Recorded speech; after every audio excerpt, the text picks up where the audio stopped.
না হাজি সাহেব বলছে খেলা তো হারাম। তো মেজাজ খচে গিয়েছে, মাদ্রাসার ছেলেরা দৌড়দৌড়ি খেলা করছে। হাজি সাহেব বলে মাদ্রাসার ছেলেরা তোরা আমার বাড়ি লজিংয়ে খাওয়া দাওয়া করিস, 1 পয়সা লাগে না, আমিও কিছু মনে করি না। মাদ্রাসায় পড়াশোনা করে এত বড় বেয়াদব হয়ে গেলি, যে খেলা হারাম তোরা ওই খেলা খেলছিস। যা যা যা, আজ থেকে আমার বাড়িতে কেউ যেন আর যাবি না, আমি আর তোদের খেতে দিতে পারবো না, কেউ যাবি না। এখন ছেলেগুলো দেখছে লজিং কেটে গেছে, লাইন তো নেই আর, তা 3টে ছেলেই বাড়ি চলে গেছে। ওই রাতের বেলা হাজি সাহেব স্বপ্ন দেখে কিয়ামত হয়ে গেছে, কিয়ামতের কি কঠিন আযাব, কিয়ামত হয়ে গেছে। হাজি সাহেব স্বপ্ন দেখে, আর আমার আল্লাহ রাব্বুল আলামিন পুলসিরাতের উপরে পুলসিরাত বানিয়েছেন জাহান্নামের উপরে। 15,000 বছরের পথ, চুলের চেয়ে সরু, তলোয়ারের চেয়ে ধার। 5,000 বছর সোজা উঠতে হবে, 5,000 বছর সমতলে যেতে হবে, 5,000 বছর নিচের দিকে নামতে হবে। ঘুটঘুটে অন্ধকার, চুলের চেয়ে সরু, তলোয়ারের চেয়ে ধার। আবার 2 দিকে লতানো লতানো কাঁটা গাছ লাগানো রয়েছে। কেউ যখন উঠবে ওই লতানো গাছ তার পায়ে জড়িয়ে নিচের দিকে টানবে। আচ্ছা ভাই, কোন জমিদার পার হবে? 15,000 বছরের পর। আর নিচে পড়লে ডাইরেক্ট জাহান্নাম, জাহান্নামের উপরে ওইটা বানিয়েছেন।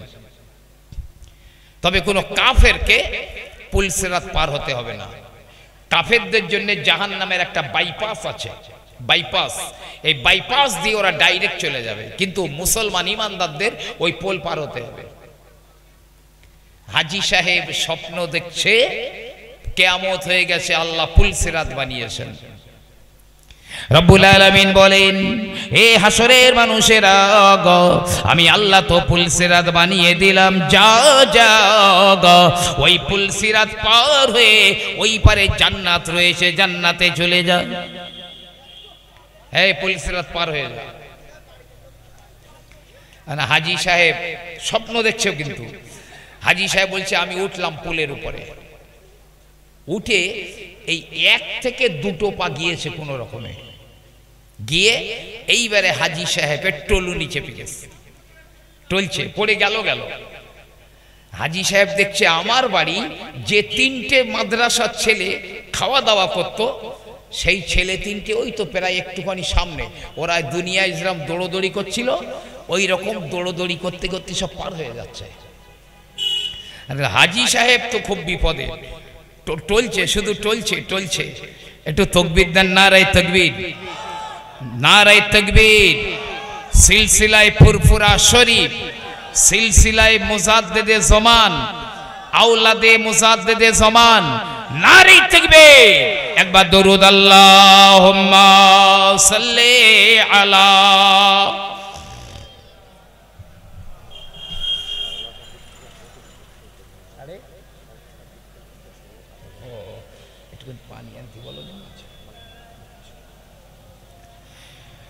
बहरे तोहफा का मुझको कोई गम नहीं, बहरे तोहफा का मुझको कोई गम नहीं, मुझको मल्ला का कोई जरूरत नहीं। मेरे किश्ती का हाफिज खुद है खुदा,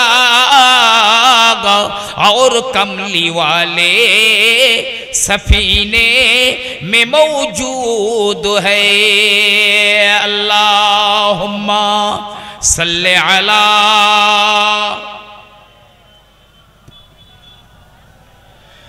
अला आले सय्यिदिना। এখন হাজি সাহেব দেখছে আর লাইন নেই, আমি পড়ে যাবো এইবারে জাহান্নামে। এখন মাদ্রাসায় ওই হাজি সাহেবের বাড়ি যে 4টে ছেলে খাওয়া দাওয়া করতো, ওরা যেতে যেতে একটু পেছনে ফিরেছে। একটু পিছনে তাকিয়ে, আর তাকিয়ে দেখছে ওই হাজি সাহেব টলমল টলমল করতে গেল। মানে ছেলেগুলো বলতেছে, এই ওই আমাদের চাচা যান হাজি সাহেব, আমরা তো ওনার বাড়ি খাওয়া দাওয়া করতাম, মাদ্রাসায় পড়তুম, ওই দেখ গেল পড়ে জাহান্নামে, দৌড়ো দৌড়ো। চারটে ছেলে পিছনে দৌড়ে দৌড়ে এসে হাজি সাহেবের হাত ধরে ফেলেছে, ধরে এই চারটে ছেলেই মিলে ওই হাজি সাহেবের টানতে পুরো পুলসিরাত পার করে দিয়েছে। জোরে বলুন না সুবহানাল্লাহ। আর যেই পার করে দিয়েছে হাজি সাহেবের ঘুম ভেঙে গেছে। সর্বনাশ, আমি মাদ্রাসার ছেলেদের সঙ্গে এত বড় বেয়াদবি করলাম। ওই হাজি সাহেব দৌড়ে দৌড়ে দৌড়ে দৌড়ে তিনটে ছেলের বাড়িতে চলে যায়, কান ধরে বলে, বাবা আমি অন্যায় করেছি বাবা, আমার বড় ভুল হয়ে গেছে, চলো আমার বাড়ি যেমন ছিলে তেমন তোমরা খাওয়া দাওয়া করবে বাবা, আর মাদ্রাসায় পড়বে চলো। ছেলেরা বলে, চাচাজি আপনি আমাদের মুরব্বী মানুষ, আপনি এমন কেন করেন, আমরা বড় লজ্জা পেয়ে যাই। না না না বাবা, আমার অন্যায় হয়ে গেছে, ভুল হয়ে গেছে। চাচাজি কি ব্যাপার বলেন তো? স্বপ্নের কথাটা সব বলে দিয়েছে, এই ব্যাপার বাবা, আমার নামাজ রোজা হজ যাকাত এটা সেটা, কেউ আমাকে পুলসিরাত পার করাতে পারছিল না, আমি পড়ে যাচ্ছিলাম জাহান্নামে। শুধু তোমরা একটুখানি পেছনে ফিরে দেখতে পেয়েছিলে, তাই আমার কপাল, তোমরা আমার হাত ধরে টানতে টানতে পুলসিরাত পার করে দিয়েছিলে বাবা। যাদের ওসিলায় আমি পুলসিরাত পার হয়ে গেলাম, তাদের সঙ্গে এমন দুর্ব্যবহার করলাম, আমার ক্ষমা করে দাও বাবা, চলো আমার বাড়ি চলো। জি, এর নাম হলো তালিবুল ইলম। কম মনে করবেন না, পীর সাহেবের দাম বেশি, গৌস কুতুব দাম বেশি কার? তালিবুল ইলমের। এদের দোয়া কত কত লাগে জানেন? আর একান্ত লাগবে আর কিয়ামতে লাগবে। আমার আল্লাহ পাক আলেমদের ডেকে, হাফেজদের ডেকে বলবেন, হে আলেমেরা, তোমার ভিতরে আমি আমার ইলম লুকিয়ে রেখে দিয়েছিলাম। ও হাফেজ সাহেবেরা, আমি আল্লাহ পাক আমার কালাম তোমার সিনার ভিতরে লুকিয়ে রেখে দিয়েছিলাম, এই জন্যে যে আমি আল্লাহ তোমাদের আযাব দেব না, আমি তোমাদের ক্ষমা করে দেব। যাও যাও, আমি আল্লাহ তোমাদের হিসাব নেব না, তোমরা বিনা হিসাবে জান্নাতে চলে যাও। এই আজ যারা তালিবুল ইলম, কালকে তারা তো হাফেজ সাহেব, ওরাই ওস্তাদ হবে। এখন হাফেজ সাহেবরা আলেম সাহেবরা যাচ্ছে সব জান্নাতে আনন্দ করতে করতে। রব্বুল আলামিন ডাক দিয়ে বলবেন, হে আলেমেরা, হে হাফেজেরা, ফিরে আয় ফিরে আয় ফিরে আয়। সবাই ফিরে এলো। কি ব্যাপার ও রব্বুল আলামিন, কেন আমাদের ফিরিয়ে আনলেন? আমার আল্লাহ পাক বলবেন, ওরে হাফেজেরা, ও আলেমেরা, তোরা কি এমনি এমনি আলেম আর হাফেজ হয়েছিলি? এই তোরা কি এমনি এমনি আলেম আর হাফেজ হয়ে গিয়েছিলি? না না আল্লাহ না। কেউ জমি দিয়েছিল, কেউ মাদ্রাসা বানিয়ে দিয়েছে, কেউ মাদ্রাসা বানাতে সহযোগিতা করেছে, কেউ আমাকে ভাত দিয়েছে, কেউ আমার একটা কথার সহযোগিতা করেছে। সবার সহযোগিতা পেয়ে একটা মাদ্রাসা চলেছে, সেই মাদ্রাসায় পড়াশুনো করে আমরা হাফেজ আর আলেম হয়েছি। আমার আল্লাহ পাক বলবেন, হে আমার হাফেজেরা, হে আলেমেরা, শোনো, আমি আল্লাহ পাক বলি, আমার কোরআনের খাতিরে বলি, তোমাদের আলেম হওয়ার পিছনে যাদের অবদান ছিল, তোমাদের হাফেজ হওয়ার পিছনে যাদের অবদান ছিল, আমি আল্লাহ পাক আজ তাদের হিসাব নেব না, ওদেরকে নিয়ে তোমরা বিনা হিসাবে চলে যাও।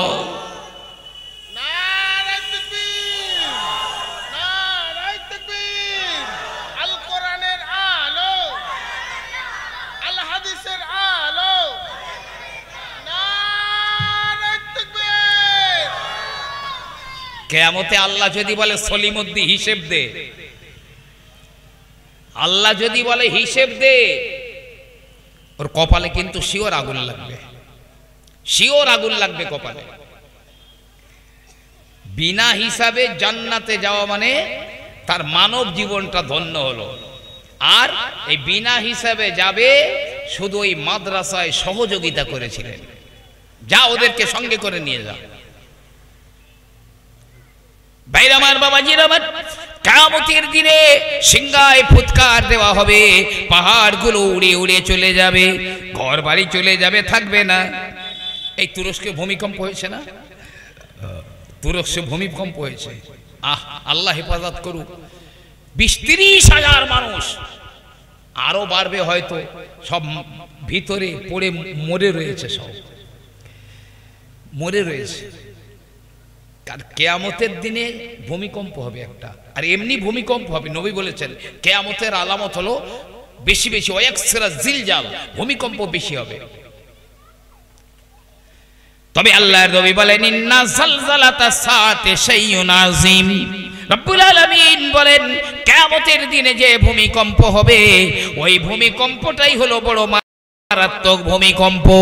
এমন ভূমিকম্প হবে, আমার আল্লাহ রব্বুল আলামিন কোরআন কারীমের মধ্যে বলেন ইযা যুলজিলাতিল আরদু জিলজালাহা, যেদিন প্রচন্ড ভূমিকম্প হবে, ওয়া আখরাজাতিল আরদু আসকালাহা, জমিনের ভিতরের জিনিসগুলো সব বাইরে বেরিয়ে যাবে। পাহাড় থাকবে না, ঘর বাড়ি থাকবে না, গাছপালা থাকবে না, নদী নালা থাকবে না, গোটা পৃথিবীটা সমতল হয়ে যাবে। একটুখানি মাটির গর্ত পাওয়া যাবে না, একটু একটা ছোট পাথরের টুকরা পাওয়া যাবে না। এটা পাথরের টুকরা পাওয়া যাবে না। কি অবস্থা জানেন? আমি খুব বলি, প্রায় বলি, মন দিয়ে শুনুন। এখন পৃথিবী থেকে সূর্যের দূরত্ব 9,30,00,000 মাইল। আমাদের এই পৃথিবীর চাইতে সূর্য 1300 গুণ বড়, 1300 গুণ বড়। সূর্য কত বড় একটা আন্দাজ করুন। একবার সূর্যটা চক্কর মারলে, মানে একবার ঘুরলে 13 লক্ষ কিলোমিটার পথ অতিক্রম করতে হয়, একবার ঘুরলে। আর এই 9,30,00,000 মাইল দূর থেকে সূর্যের আলো আমাদের এখানে কতটা পড়ছে পৃথিবীতে? 20 কোটি ভাগের 1 ভাগ। সূর্যের উত্তাপ গরমিকে 20 কোটি ভাগ করে 1 ভাগ পড়ছে পৃথিবীতে। তাই এই বৈশাখ জ্যৈষ্ঠ মাসের গরম, গাছতলা বাঁশতলা এসি, গাড়িতে এসি, কোল্ড ড্রিঙ্কস, আইসক্রিম, কি না করি। আরে ও তো 20 কোটি ভাগের 1 ভাগ। আর যারা হজে গেছেন, মক্কা শরীফ, মদিনা শরীফ, সেখানকার রৌদ্রের কথা একটু জিজ্ঞাসা করে দেখবেন। মাথায় বড় বড় আইসক্রিম নিয়ে ঘুরলেও যেন মনে হবে মাথা ঠান্ডা হচ্ছে না, এত গরম। সে তো 20 কোটি ভাগের 1 ভাগ। এই সূর্য যদি 4.5 কোটি মাইল দূরে নেমে আসে, পৃথিবীটা জ্বলে সারখার হয়ে যাবে। না না না, কিয়ামতের দিনে সূর্য 9,30,00,000 মাইল দূরে থাকবে না, 1 কোটি মাইল দূরে থাকবে না, 1 লক্ষ মাইল দূরে থাকবে না, 100 মাইল দূরে নয়, 50 মাইল দূরে নয়, মাত্র আসবে কোথায় জানেন? আমার রাসূলুল্লাহ বললেন হাত্তা ইয়াকুনা মিকদারা মিলিন, সূর্যটা 1 মাইল নিচে নেমে আসবে, মাটি থেকে 1 মাইলের ভিতরে নেমে আসবে। 20 কোটি ভাগ উত্তাপ সবই জমিনের উপরে পড়বে। কি অবস্থা হবে? পায়ে জুতা থাকবে না, গায়ে জামা থাকবে না, মাথায় টুপি থাকবে না, জমিনটা লাল হয়ে গেছে, তামা তামা লাল হয়ে গেছে। কিয়ামতের একটা দিন দুনিয়ার 50,000 বছর হতে যে সময় লাগে ততটা। কেউ যদি যাররা সন্দেহ করেন তো হাইব্রিড বেঈমান হয়ে যাবে। সেদিন কোথায় যাবেন? সব নবীরা রেজার হয়ে যায়, একটা নবীও কান্না বন্ধ নাই। ইব্রাহিম খলিলুল্লাহ কেঁদে বলে রব্বুল আলামিন কারো জন্য কাঁদি না, আমাকে বাঁচাও। ওই দেখুন ইসমাইল জবিহুল্লাহ কেঁদে বলে রব্বুল আলামিন আমি কারো জন্য কাঁদি না, আমি ইসমাইলকে তুমি শুধু আজ বাঁচিয়ে দাও।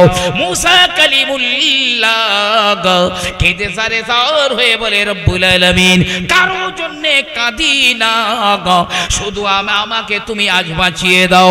ওই দেখুন ঈসা রূহুল্লাহ কেঁদে কেঁদে বলে ও আমার আল্লাহ পাক, আমি আমার মা মরিয়মের জন্য কাঁদছি না আল্লাহ, আমাকে তুমি বাঁচিয়ে দাও, বাঁচিয়ে দাও গো। শুধু একজনা ব্যক্তি আমার রাসূলুল্লাহ পাগলের মতো দৌড়দৌড়ি করবেন, কেঁদে জারি জার হয়ে বলবেন আল্লাহ আমি আব্দুল্লাহর বেটা, আমি মুহাম্মদ রাসূল, আমি বাঁচতে চাই না, আমার গুনাহগার উম্মত গুলোকে শুধু বাঁচিয়ে দাও।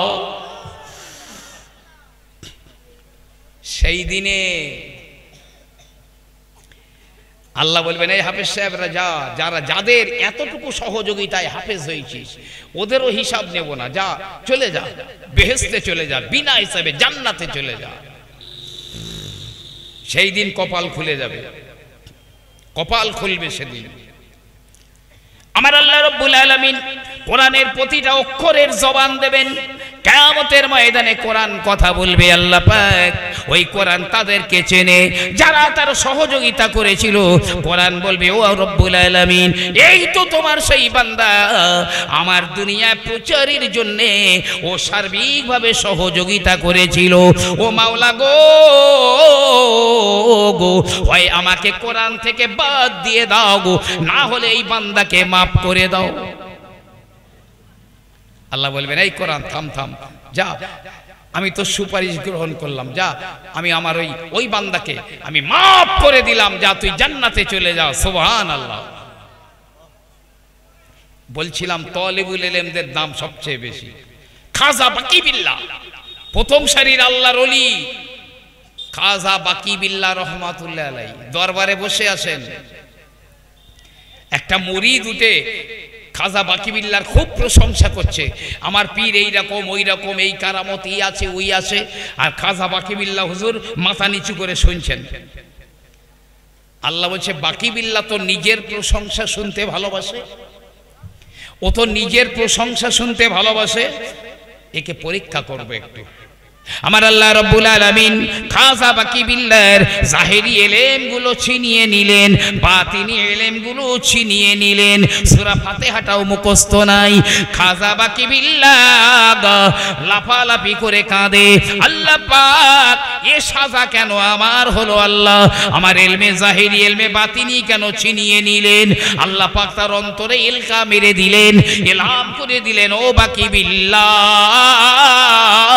তোমার সামনে তোমার এত প্রশংসা করছিল, তুমি কেন প্রতিবাদ করো না? তুমি তোমার নিজের প্রশংসা শুনতে ভালোবাসো, তাই কেড়ে নিয়েছি। তবে যদি মনে করো পূর্বের হালাতে ফিরে যাবে, ওই মাদ্রাসা রয়েছে দেখো, ওই মাদ্রাসায় যাও, গিয়ে ওই তালিবুল ইলম আছে ওদের কাছে দোয়া চাও, এই বাবারা একটু আমার জন্য দোয়া করো। ওই তালিবুল ইলমরা যদি দোয়া করে দেয় তাহলে তোমার পূর্বের হালতে ফিরিয়ে দেব। অত বড় আল্লাহর ওলি খাজা বাকি বিল্লাহ হুজুর এমনি করে কাঙালের মতো হয়ে মাদ্রাসার সামনে চলে যায়। মাদ্রাসার তালিবুল ইলমেরা আদবের জন্য দাঁড়িয়ে যায়, মাদ্রাসার ওস্তাদেরা দাঁড়িয়ে যায়। খাজা বাকি বিল্লাহ হুজুর বলে ও বাবারা, আমার সম্মানে তোমরা দাঁড়িয়েছো গো, আমার হালত তো এই হয়ে গেছে। ও তালিবুল ইলমেরা, আমি বাকি বিল্লাহর জন্য আল্লাহর কাছে তোমরা একটুখানি দোয়া করে দাও। তালিবুল ইলমরা হাত পেতে দোয়া চায়, ওস্তাদের হাত পেতে দোয়া চায়। আমার রব্বুল আলামিন ওই তালিবুল ইলমদের দোয়ার বরকতে খাজা বাকি বিল্লাহ হুজুরের জাহেরি আর বাতিনি ইলমগুলো দিয়ে দিলে। কাদের দাম বেশি? জি, একটা হাফেজ সাহেব নিম্নপক্ষে 10 জনা মানুষকে এমন 10 জনা মানুষকে জান্নাতে নিয়ে যেতে পারবে যাদের জন্য জাহান্নাম অবধারিত হয়েছিল। এই রকম 10 জন যাদের জন্য জাহান্নাম অবধারিত হয়েছিল, এই রকম 10 জনকে জান্নাতে নিয়ে যেতে পারবে। আর একটা আলেম 400 মানুষকে জান্নাতে নিয়ে যেতে পারবে যাদের জন্য জাহান্নাম একদম নির্ধারণ করা হয়েছিল। জি, আরো একটা খুব ইন্টারেস্টিং আরো একটা ঘটনা বলছি। পীর জুলফিকার আহমদ নকশবন্দি লিখেছেন। আর ওই যে বইটার নাম করলাম আহলে দিল কে তড়পা দেনে ওয়ালে ওয়াকিয়াত, মুফতি ইনামুল হক সাহেব কাসিমের লেখা। একটা রাস্তার ধারে একটা গরিব তলিবুল এলেমের বাড়ি, রাস্তার ধারে একদম। তো সন্ধ্যার পরে ও একটা কেরোসিনের বাতি জ্বালিয়ে, আলো জ্বালিয়ে কোরআন তেলাওয়াত করছে।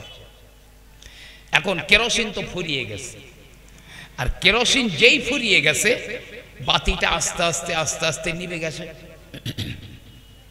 ওই তলিবুল এলেমটা আল্লাহর কাছে আফসোস করে বলছে, আল্লাহ তুমি আমার এত অসহায় বানালে, আমার কাছে কিচ্ছু নেই, আমার কেরোসিন ফুরিয়ে গেছে, বাতি নিভে গেছে, কেরোসিন কেনার পয়সা নেই। আল্লাহ আজ রাত্রে কি আমি আর তোমার কালাম তেলাওয়াত করতে পারবো না?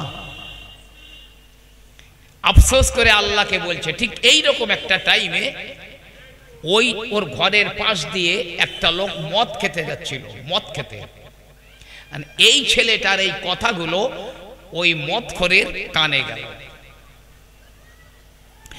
ওই মদখোরটা, ওই মাতাল, ওই তলিবুল এলেমের ঘরের ভিতরে ঢুকে যায়।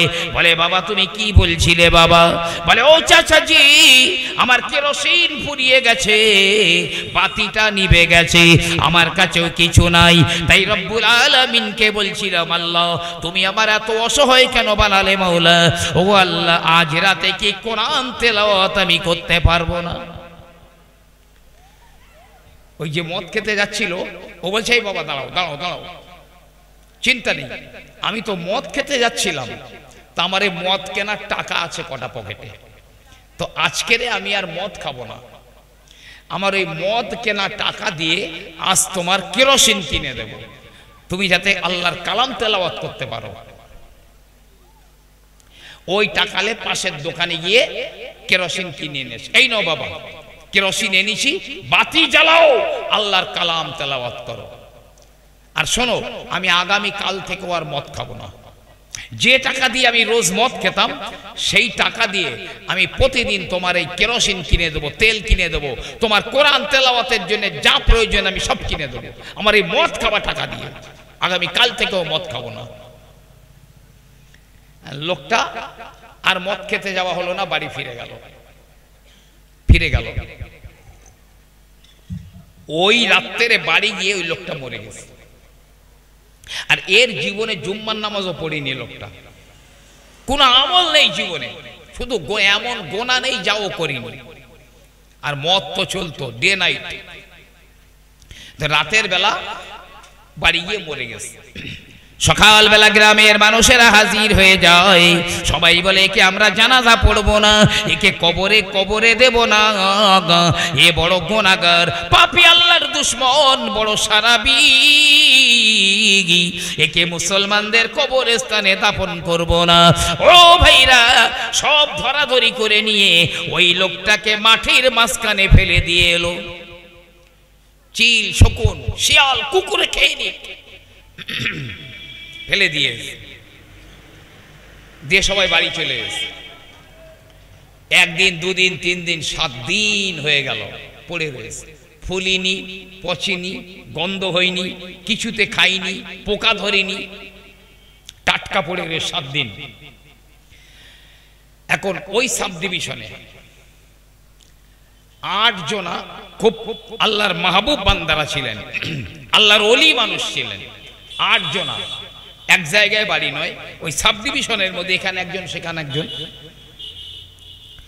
7 দিনের মাথায় এই 8 জনা মানুষেরা স্বপ্ন দেখে, সবাইকে বলা হয় যাও অমুক জায়গায় একটা লাশ পড়ে রয়েছে, যদি তোমার ভাগ্যের দরজা খুলে নিতে চাও, তোমার কপাল খুলে যাবে, ভাগ্য খুলে যাবে, যাও লাশটাকে তুলে এনে জানাজা নামাজ পড়িয়ে ওকে কবর দিয়ে দাও। একই স্বপ্ন এই 8 জনাই দেখেছে। আর সকালবেলা বিভিন্ন জায়গা থেকে ওই 8 জনা মানুষ নির্দিষ্ট জায়গায় চলে এসে দেখছে লাশ পড়ে আছে। সবার সঙ্গে দেখা হলো, বলে আমি এই স্বপ্ন দেখে এখানে এসেছি। ও বলে আমিও তো ওই দেখেছি। ও বলছে আমিও তো এই স্বপ্ন দেখেছি। আর লাশটাকে ধরে ওই গ্রামে নিয়ে গেল, নিয়ে ওর গোসল দিয়ে কাফনও পরিয়ে দিয়েছে, জানাজা পড়া হবে। তা গ্রামের সব মানুষেরা ওই জায়গায় ময়দানে সব জমা হয়ে গেছে। বলছে হুজুর আমরা ঘৃণা করে মাঠে ফেলে দিয়ে এলাম, ওর জীবনে কোনো ভালো কাজ নেই, আরো ডে নাইট মদ খেত, আর আপনারা তো আল্লাহর ওলি, ওকে কুড়িয়ে এনে জানাজা পড়ে কবর দেবেন? দেখছে তাই তো, ব্যাপারটাও তো তাই। বহু মানুষ ময়দানে, সারা গ্রামের লোক। এখন বলছে বাবা তোমরা কি এই ব্যক্তির জীবনের কোনো আমলের কথা জানো? জীবনে কোনো ভালো আমল করেছে? বলছে না না না হুজুর, ওই একদিনের জন্য একটা ভালো কাজ করেনি, সব গোনা গোনা। আর কেরোসিনের দোকানদার ওখানেও ছিল। কেরোসিনের দোকানদার আগে চলে এলো, হুজুর এই ব্যক্তি যেই দিনে মারা গিয়েছিল আমি ওই দিনের একটা ব্যাপার জানি। ওই দিনে ওর মদ খাওয়া টাকা দিয়ে একজনা তলিবুল ইলমকে কেরোসিন কিনে দিয়েছিল রাতের বেলা আল্লাহর কালাম তেলাওয়াত করবার জন্যে। সেদিন আর ওর মদ খাওয়া হয়নি, ওই টাকা দিয়ে একজন তলিবুল ইলমকে সহযোগিতা করেছিল। আর সেই তলিবুল ইলমটা ওখানে ছিল। ওই ছেলেটা কানতে কানতে সামনে এসে গিয়ে বলে হুজুর আমি হলাম সেই তলিবুল ইলম, ওই দিনে তোর মদের টাকা দিয়ে কেরোসিন দিয়েছিল আর ওয়াদা করেছিল জীবনে কোনোদিন আর মদ খাবে না। ওর মদ খাবার টাকা দিয়ে আমার কোরআন তেলাওয়াতের পিছনেও খরচ করবে, যাতে আমি আল্লাহর কোরআন তেলাওয়াত করতে পারি। সবাই বলছে এটাই ওর জীবনের প্লাস পয়েন্ট। যদিও জীবনে ভালো কাজ করেনি, কিন্তু যে রাতে মরেছিল ওই রাতে এই কাজটা করেছ, জীবনের প্লাস পয়েন্ট। জানাজা রেডি, গ্রামের সব মানুষেরা জানাজায় দাঁড়িয়ে গেছে। জানাজা নামাজ পড়া হয়ে গেল, কবর দিয়ে যে যার মতো বাড়ি চলে যায়। রাত হয়ে গেল, রাতের বেলাতে ওই 8 জনা আল্লাহর ওলিরা, ওই কেরোসিনের দোকানদার, ওই তলিবুল ইলম স্বপ্ন দেখে মদিনার মসজিদে নববী শরীফে সবুজ গম্বুজের নিচে আমার রাসূলুল্লাহ বসে আছেন, আমার নবী পাকের পাশে ওই সারাবিটা বসে রয়েছে, আর নবীর সাহাবারা চারিদিকে ঘিরে বসে আছে। এনারা তো অবাক, আরে ও না হয় একদিন একটা তলিবুল ইলমকে একটু কেরোসিন কিনে দিয়েছিল আল্লাহর কালাম তেলাওয়াত করবার জন্য, তো জীবনে তো আর ভালো কাজ নেই, একদিন জুম্মার নামাজও নেই, তাই এত বড় দরজা নবীর পাশে। বিশ্ব নবী বলে এ বাবারা তোমরা কি বড় অবাক হয়ে গেলে বাবা?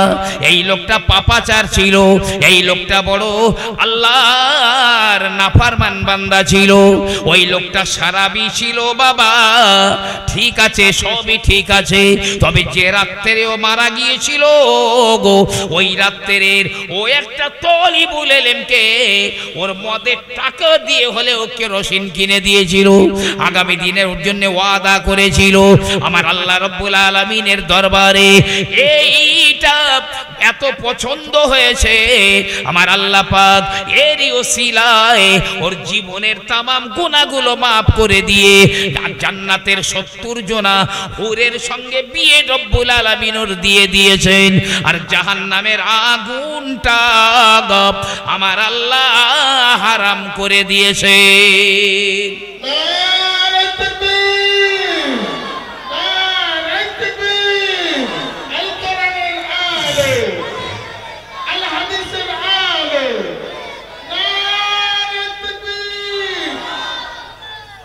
কত আমল আছে আমাদের, কত আমল আছে আমাদের। বলতে বলতে চলে এলাম কিয়ামতের ময়দানের কথা বলছিলাম, কিচ্ছু থাকবে না।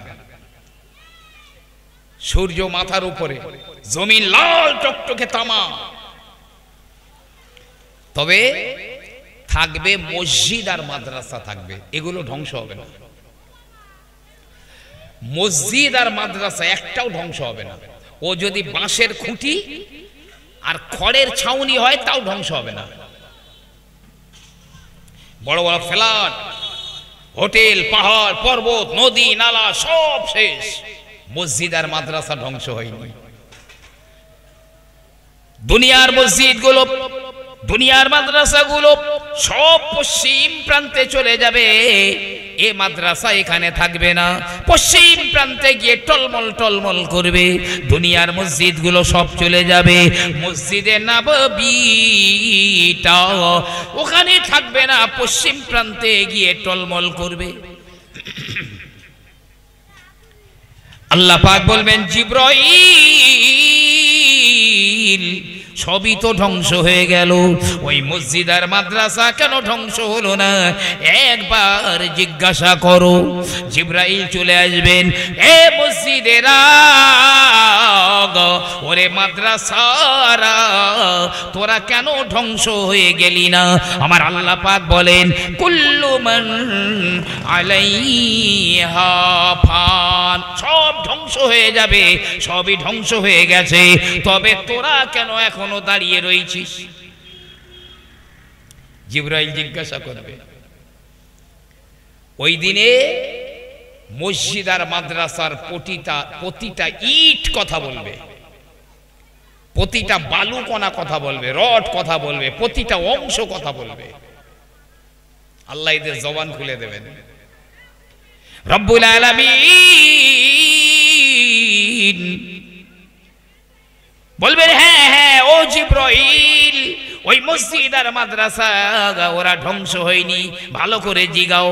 মসজিদের ইট, মাদ্রাসার ইট, বালুগুলো, রডগুলো কথা বলবে। ও জিবরাইল, যারা আমাকে বানিয়েছে, আমাকে সহযোগিতা করেছে, আমার মধ্যে কোরআন তেলাওয়াত হবে, তার জন্য যারা সার্বিকভাবে সহযোগিতা করেছে রে জিবরাইল, আমার মধ্যে যারা পড়াশোনা করেছে, কোরআন পড়েছে, ইলম শিক্ষা করেছে, আর যারা শিক্ষা দিয়েছে, এরা হলো আজ আমাদের পরিবার পরিজন, এরাই আমাদের পরিবার। আমার বুকের মধ্যে ওদের না নিয়ে ধ্বংস হব না, আমার বুকের মধ্যে না নিয়ে ধ্বংস হব না। প্রত্যেকটা ইট কথা বলবে। জি, খানায় কাবা সেদিন উঠবে, কাবা, কাবা তো ধ্বংস করে দেওয়া হবে কিয়ামতের আগে। ততদিন কিয়ামত হবে না যতদিন না কাবা ধ্বংস না করে দেওয়া হবে। কাবার হজ বন্ধ হয়ে যাবে। তবে কিয়ামতের দিনে কাবা উঠবে নববধূর মতো, নববধূর মতো উঠবে। আর যারা হজ করেছে, ওমরা করেছে, এরা সবাই কাবার গেলাপ ধরে ঝুলে থাকবে, সবাই কাবার গেলাপ ধরে ঝুলে থাকবে। আমার আল্লাহ রব্বুল আলামিন বলবেন, এ মসজিদ বানানে ওয়ালারা, মসজিদের সহযোগিতা করনে ওয়ালারা, ও মাদ্রাসা বানানে ওয়ালারা, ও মাদ্রাসায় সহযোগিতা করনে ওয়ালারা, যাও যাও ওই মাদ্রাসার ভিতরে উঠে যাও, ওই মসজিদের ভিতরে উঠে যাও, সব প্যাসেঞ্জার গুলো মাদ্রাসা মসজিদ ভরে যাবে। আর আমার আল্লাহ পাক মসজিদ আর মাদ্রাসাগুলো একটা একটা ট্রেনের মতো বগির মতো করে লাগিয়ে দেবেন, খানায় কাবাকে ইঞ্জিন বানিয়ে দেবেন আমার আল্লাহ। আমার আল্লাহ বলবেন, ওরে কাবা, তোর পিছনে বগি আমি জুড়ে দিলাম, প্যাসেঞ্জারে ভরা আছে মসজিদ মাদ্রাসা, আর ওদের সহযোগিতাকারীরা ওর ভিতরে প্যাসেঞ্জার হয়ে গেছে। আমি আল্লাহ পাক পুল সিরাত বানালাম, 15,000 বছরের পথ জাহান্নামের উপরে বানিয়েছি। ও কাবা, ওই প্যাসেঞ্জার গুলো নিয়ে ওই পোলের উপর দিয়ে পার হয়ে জান্নাতুল ফেরদাউসের প্ল্যাটফর্মে লাগিয়ে দে। একটা প্যাসেঞ্জারও বাদ পড়বে না। জি,